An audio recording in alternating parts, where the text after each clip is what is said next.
Students, Rajasthan की अर्थव्यवस्था के कुछ टॉपिक के बारे में हमने अपने पिछले वीडियो में डिस्कस किया था। सामान्य रूप से प्रतियोगी परीक्षाओं में अर्थशास्त्र से जो आता है उसमें राजस्थान की अर्थव्यवस्था का एक बड़ा भाग आता है। इसी बात को ध्यान में रखकर हमने राजस्थान की अर्थव्यवस्था वीडियो पर डिस्कस करना चालू किया। उसी क्रम में हम आज राजस्थान का एकीकरण किस प्रकार से हुआ, कितना इसमें समय लगा, क्या क्या प्रयास इसके लिए किए गए, इसके बारे में संक्षिप्त जानकारी प्राप्त करेंगे। सामान्य रूप से ये जो नॉलेज है वो इतिहास के वीडियो में भी आपको दी जाती है और कई जगह भूगोल विषय में भी इसको पढ़ाया जाता है। पर चूंकि हम राजस्थान की अर्थव्यवस्था की बात कर रहे हैं तो राजस्थान का एकीकरण भी एक हमारा महत्वपूर्ण टॉपिक है, इसलिए आज के वीडियो में हम इस पर बात करेंगे। राजस्थान शब्द की उत्पत्ति के बारे में हम कहते हैं राजा का स्थान, यानी वह भूमि, वह क्षेत्र जहां राजा निवासित होता है, उस शब्द से बना है राजस्थान। ऋग्वेद में या जो हमारे वेद हैं उसमें राजस्थान एरिया को आर्यवत के नाम से जाना जाता था। बाद में महाभारत में इसको मरु प्रदेश के रूप में जाना जाने लगा।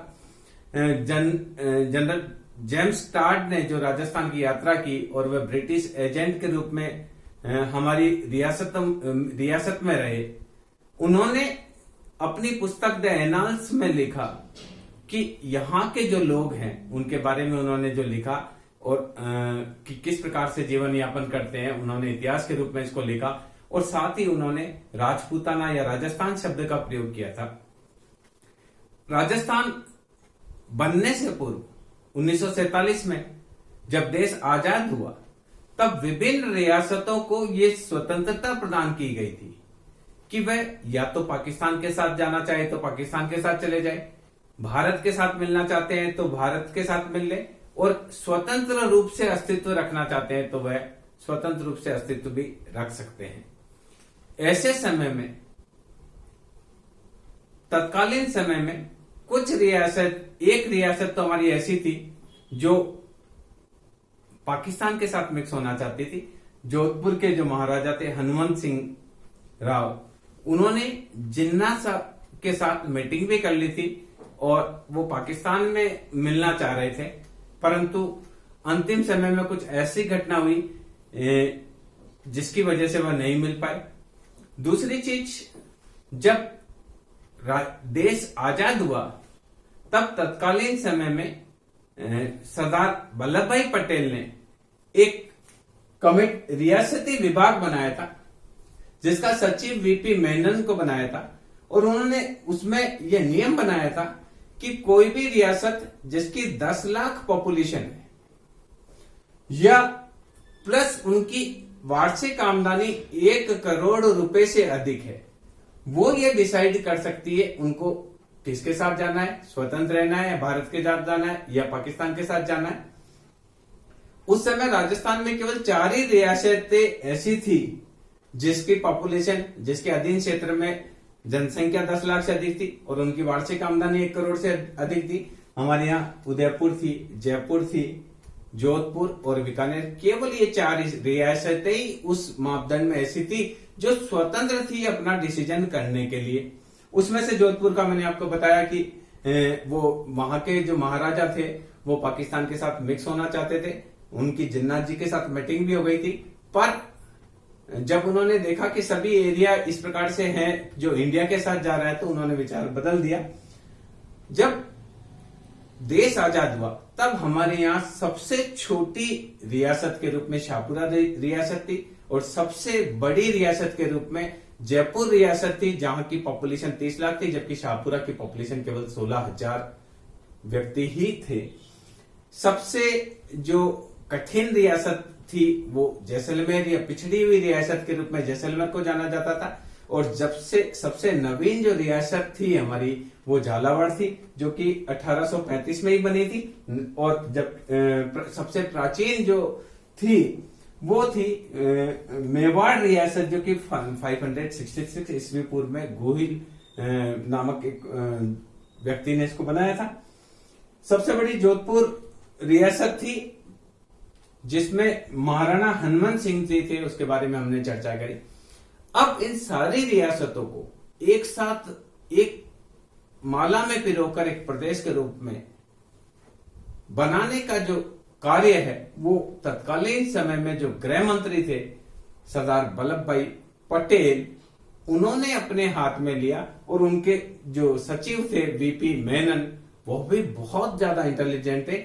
उन्होंने जोधपुर जाकर तुरंत राव हनुमंत सिंह जी को समझाया और उनके समझाने के बाद वो तैयार हो गए कि वो इंडिया में मिलेंगे। ये सारी चीजें थी। पर हम यहाँ बात कर रहे हैं राजस्थान के एकीकरण के प्रक्रिया। तो राजस्थान के एकीकरण में कुल 8 वर्ष 7 माह और 14 दिन का समय लगा। ये एकीकरण 7 चरणों में जाकर पूरा हुआ, क्योंकि हर राजा पहला चाहता था कि मैं स्वतंत्र रूप से अस्तित्व बनाए रखूं, मैं राजा रहूंगा। अगर मैं किसी के साथ मिक्स हो जाऊंगा तो मैं राजा स्वयं अपना पद त्याग करूंगा। तो हर राजा का मेनली इंटरेस्ट था कि कोशिश वो होती थी कि स्वतंत्र रखे। जब राज्य भारत आजाद हुआ तो तत्कालीन समय में राजस्थान के क्षेत्र में 11 रियासतें थी, 3 सामंती प्रदेश थे और 1 रियासत ब्रिटिश हुकूमत के उसमें थी। उसके बाद में जब हमने राजस्थान निर्माण की प्रक्रिया प्रारंभ की, उस समय 19 देशी रियासतें थी जो कि इसमें आ सकती थी। इन रियासतों में थी आपकी कोटा, अलवर, भरतपुर, धौलपुर, झालावाड़, बांसवाड़ा थी, डूंगरपुर, प्रतापगढ़, टोंक, शाहपुरा, फिर बीकानेर, जैसलमेर, बहुत इसके अलावा कई छोटी छोटी। अब 3 मेन जो थी सामंती राज्य। देखिए, रियासत उसको कहते हैं जिसमें राजा स्वयं शासन कर रहा था, उसको रियासत की संज्ञा दी गई। और राजा के द्वारा नियुक्त व्यक्ति जहां शासन कर रहा था उसको हमने सामंती राज्यों की संज्ञा दी। और एक ब्रिटिश शासित प्रदेश उस समय था जिसको अजमेर मेरवाड़ा के नाम से जाना जाता था। अब जब 3 सामंती प्रदेश थे, उसमें नीमराना था अलवर जिले में, एक लावा था जो तत्कालीन जयपुर रियासत में था, टोंक के पास एक लावा है, और एक बांसवाड़ा में कुशलगढ़ एक सामंती राज्य था। इस प्रकार से इतने अलग अलग 19 देशी राज्य जो शासन थे, राज्य थे, 3 सामंती राज्य थे और एक केंद्र शासित प्रदेश जो कि श्रेणी सी का था। उन सबको मिलाकर राजस्थान की स्थापना की गई। राजस्थान का जो निर्माण हुआ वो 7 चरणों में पूरा हुआ। इसको आप याद रखने के लिए मैं आपको एक टिप देता हूं।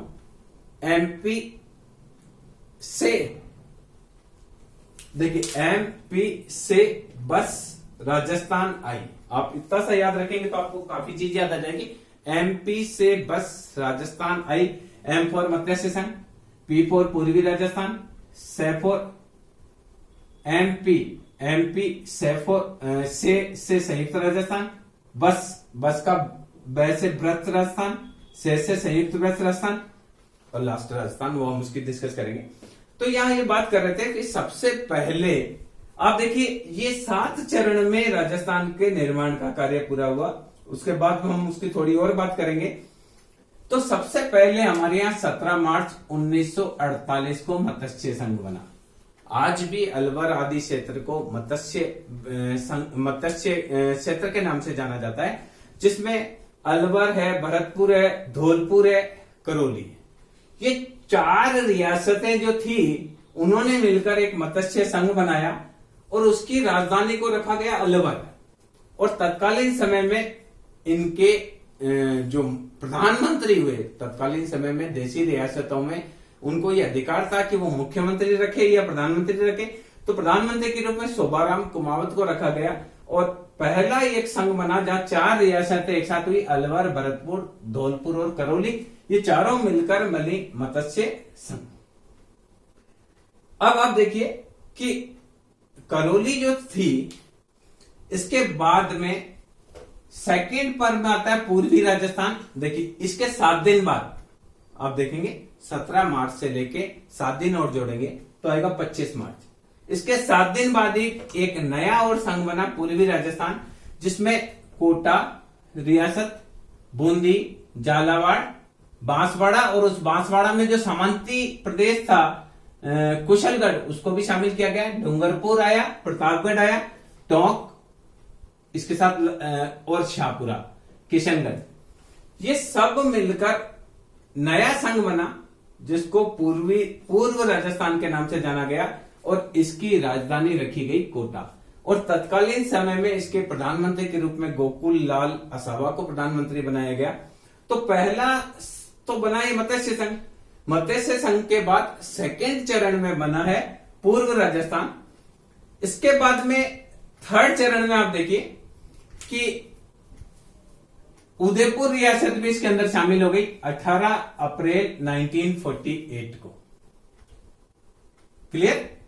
ये देखिए 1948 में 3 घटनाएं हुई राजस्थान के संदर्भ में। 17 मार्च 1948 को मत्स्य संघ बना, उसके 7 दिन बाद 25 मार्च 1948 को पूर्व राजस्थान बना, और उसके ठीक 24 दिन बाद 18 अप्रैल 1948 को उदयपुर भी इसमें शामिल हो गया, और इसको पूर्व राजस्थान कन्वर्ट हो गया। पूर्व राजस्थान को संयुक्त राजस्थान के नाम से जाना लगा, और इसकी राजधानी उदयपुर बना दी गई, और उदयपुर इसमें शामिल कर दिया गया। और तत्कालीन समय में इसके प्रधानमंत्री के रूप में माणिक्य लाल वर्मा को नियुक्त किया गया। आज भी उदयपुर में माणिक्य लाल वर्मा शोध संस्थान है, वो उन्हीं के नाम से चल रहा है। इसके बाद फिर 30 मार्च 1949, लगभग 1 साल से थोड़ी सी कम अवधि के बाद में चौथा चेंज हुआ वृहत राजस्थान के रूप में। वृहत राजस्थान बना 30 मार्च 1949 को। इसमें टोंक जिले में जो एक सामंती राज्य और था लावा, वो भी इसमें शामिल हो गया। इसके बाद में जयपुर इसके अंदर शामिल हुआ, जोधपुर शामिल हुआ, बीकानेर हुआ, जैसलमेर हुआ। और तत्कालीन समय में इस वृहत राजस्थान संघ के प्रधानमंत्री के रूप में हीरालाल शास्त्री जी को नियुक्त किया गया, और इसकी राजधानी जयपुर रखी गई। इसके बाद में 5वें चरण में संयुक्त वृहत राजस्थान, जिसके अंदर वृहत राजस्थान वाले सारे शामिल थे, और साथ में मत्स्य संघ भी इसके अंदर जुड़ गया। देखिए 4+1 कर रखा है, यानी वृहत राजस्थान बोले तो ये सब चीज शामिल थी। वृहत राजस्थान का मतलब है कोटा, बूंदी, झालावाड़, बांसवाड़ा, कुशलगढ़ सहित डूंगरपुर, प्रतापगढ़, टोंक, शाहपुरा, किशनगढ़, उसके बाद उदयपुर, जयपुर, जोधपुर, बीकानेर, जैसलमेर, ये सब शामिल होकर, और इसके बाद में ये वृहत राजस्थान है। इसमें संयुक्त वृहत राजस्थान में क्या हुआ, इसके अलावा मत्स्य संघ यानी अलवर, भरतपुर, धौलपुर और करौली, ये भी इसमें शामिल हो गए, और संयुक्त वृहत राजस्थान बना। वृहत राजस्थान बना 30 मार्च 1949 को। उसके बाद संयुक्त वृहत राजस्थान बना 15 मई 1949 को, और इसकी भी राजधानी जयपुर ही रखी गई, और इसके भी प्रधानमंत्री हीरालाल शास्त्री रहे। कहने का तात्पर्य अंतर यह है वृहत राजस्थान और संयुक्त वृहत राजस्थान में मत्स्य संघ को भी शामिल कर दिया गया, तो इसको संयुक्त वृहत राजस्थान की संज्ञा दी गई। अब उसके बाद छठे चरण के रूप में हमारे यहाँ राजस्थान संघ आया, जो कि 26 जनवरी 1950 को आया, जो देश के संविधान को लागू होने की तिथि है। उसी दिन राजस्थान संघ अस्तित्व में आया। इसमें इन सभी के अतिरिक्त सिरोही जो देसी राज्य था वो भी जुड़ गया, पर इसमें आबू और देलवाड़ा जो तहसीलें हैं वो हमारे साथ नहीं थी, और हीरालाल शास्त्री ही इसके तत्कालीन समय में प्रधानमंत्री थे, और राजधानी जयपुर ही थी। वर्तमान जो नवीन राजस्थान के नाम से भी जाना जाता है, ये वर्तमान राजस्थान अस्तित्व आया 1 नवंबर 1956 को, जब हमारा एक केंद्र शासित प्रदेश अजमेर मेरवाड़ा भी राजस्थान में शामिल कर लिया गया। और इसमें 2 और परिवर्तन हुए। हमारे एमपी का एक क्षेत्र था सुनेल टप्पा, उसको राजस्थान में शामिल कर लिया गया, और हमारी झालावाड़ जिले की एक उप जिला की तरह रहती थी सिरोंज, उसको एमपी को दे दिया गया, क्योंकि प्रशासनिक दृष्टि से उसको ऐसा बनाया गया कि हमने एक अपनी तहसील एमपी को दे दी और एमपी की एक तहसील हमने ले ली। तो हमने सुनील टप्पा को अपने इसमें शामिल किया और एमपी को झालावाड़ जिले में उप जिले के रूप में था सिरोज, उसको दे दिया। तत्कालीन समय में जब राजस्थान बना, वो लास्ट जो बना 1 नवंबर 1956 को बना। तो 17 मार्च 1948 से 1 नवंबर 1956 तक कुल 8 वर्ष का समय लगा। 8 वर्ष 7 माह और 14 दिन पूरे राजस्थान को बनने में लगे। और देखिए कुल 7 है, मत्स्य संघ 1, पूर्व राजस्थान, संयुक्त राजस्थान, वृहत राजस्थान, संयुक्त राजस्थान, राजस्थान संघ और राजस्थान। इस प्रकार से इसको नवीन राजस्थान के नाम से भी जाना जाता है। इस प्रकार से राजस्थान का निर्माण कुल 7 चरणों में जाकर पूरा हुआ। ये वर्तमान जो है, और इस 7वें चरण में मोहनलाल सुखाड़िया को तत्कालीन समय में प्रधानमंत्री या मुख्यमंत्री बनाया गया, जिनको कि राजस्थान का निर्माता भी कहा जाता है। यहाँ एक उल्लेखनीय बात है कि मेनली राजस्थान वृहत राजस्थान के रूप में लगभग सामने आया। इसी कारण से 30 मार्च को राजस्थान दिवस मनाया जाता है। राजस्थान दिवस मनाने का यही कारण है कि जो राजस्थान का मेन प्रारूप सामने आया वो वृहत राजस्थान के रूप में 30 मार्च को आया, इसलिए मनाया जाता है। इसके बाद में आप देखिए एक सत्यनारायण राव कमेटी हुई। उस कमेटी की सिफारिशों के आधार पर इस राजस्थान जो है, राजस्थान की राजधानी जयपुर रखी गई। राजस्व का सारा कार्य अजमेर रखा गया, राजस्व विभाग अजमेर रखा गया। कृषि विभाग को भरतपुर रखा गया। राजस्थान का उच्च न्यायालय जोधपुर में स्थापित किया गया। इस प्रकार से अलग अलग एरिया में पूरा शिक्षा विभाग बीकानेर स्थापित किया गया। अलग अलग एरिया को अलग अलग कार्य देकर अलग अलग देशी रियासतों को संतुष्ट करने का प्रयास किया गया। कई बार किसी रियासत को मिलाया गया तो वहां के प्रधानमंत्री थे, उनको मंत्री परिषद में स्थान दिया गया। इस प्रकार बहुत एक कठिन कार्य था इन सारी रियासतों को एक सूत्र में परोने का, और ये सारा कार्य सरदार वल्लभ भाई पटेल के द्वारा किया गया। तत्कालीन समय में अगर आप धौलपुर भरतपुर करो तो वहां पर जाट राजाओं का शासन था। टोंक एकमात्र ऐसी रियासत थी जो मुस्लिम क्षेत्र में थी, नवाब वहां पर थे। प्राचीन रियासत में हमारी मेवाड़ थी। झालावाड़ हमारी नई रियासत थी। सबसे छोटी रियासत में शाहपुरा थी। सबसे बड़ी में हमारी जोधपुर थी पॉपुलेशन की दृष्टि से। जैसलमेर हमारी सबसे पिछड़ी हुई रियासत थी। कई चीजें हमारे पास में थी। अब प्रथम मुख्यमंत्री की बात करें तो हीरालाल देवपुरा राजस्थान के प्रथम मुख्यमंत्री के रूप में नियुक्त किए गए, जबकि निर्वाचित मुख्यमंत्री हमारे यहाँ टीकाराम पालीवाल थे। इस प्रकार से राजस्थान के जो निर्माण की प्रक्रिया है वो एक लंबी चलने वाली प्रक्रिया थी, जिसमें कई पक्षों ने कई प्रकार के त्याग किए। कुछ राजाओं ने त्याग करते समय लिखा कि मैं अपने डेथ वारंट पर साइन कर रहा हूं, क्योंकि उनको अपनी पूरी राजगद्दी छोड़नी पड़ी। उसके बारे में हम अलग से वीडियो बनाएंगे, उसमें विस्तार से चर्चा करेंगे, क्योंकि इसमें हम बहुत ज्यादा डिटेल में चर्चा करेंगे तो कुछ चीजें छूट जाएगी। तो आपको सारे चरण के लिए आपके एमपी से बस राजस्थान आई, तो एम फॉर मतलब एमपी से बस राजस्थान। देखिए एम फॉर मत्स्य संघ, पी फॉर पूर्वी राजस्थान, से फॉर संयुक्त राजस्थान, वे फॉर वृहत राजस्थान, से फॉर संयुक्त वृहत राजस्थान, और राजस्थान फॉर राजस्थान संघ, और लास्ट में